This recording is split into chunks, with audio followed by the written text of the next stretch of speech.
நடிச்சிருக்காரு. அப்புறம் வந்து ஹீரோ நடிச்சிருக்காரு மெயின் லீடு. அப்புறம் வந்து ரூபா கடவாயூர், இந்த பொண்ணு தெலுங்கு பொண்ணு, இது ஃபர்ஸ்ட் படம். அப்படியே வந்து ஜெசின் ஜார்ஜ் மியூசிக் டைரக்டர். இவரையும் இன்ட்ரடியூஸ் பண்ணுறோம் சார் இந்த படத்தில். மியூசிக் டைரக்டர் கேரளாவிலேருந்து வந்திருக்காரு, கொச்சியிலேருந்து. அப்படியே வந்து சுபாஷ், அப்படியே வந்து ஹரிதா.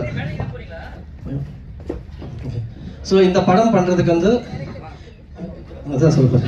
ஸோ அப்பா பேரில் வந்து நான் ஒரு படம் பண்ணலான்னு திங்க் பண்ண யோசிச்சுட்டு இருக்கும்போது, நான் வந்து இது வரைக்கும் ஸ்க்ரீனில் வந்து பார்க்காத ஒரு ஐடியா பண்ணலாம்னு சொல்லி தான் நான் ரொம்ப வெயிட் பண்ணிட்டு இருந்தேன் sir.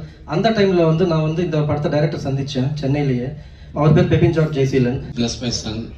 Day and night without even taking anything.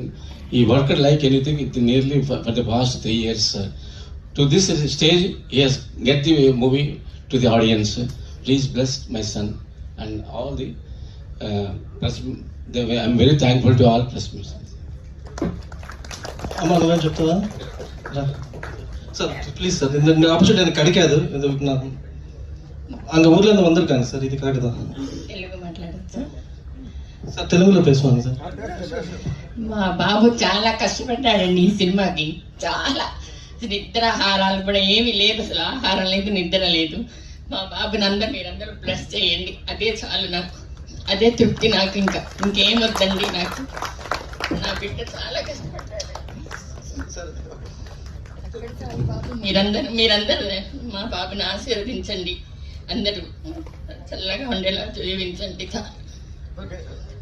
Thank you sir.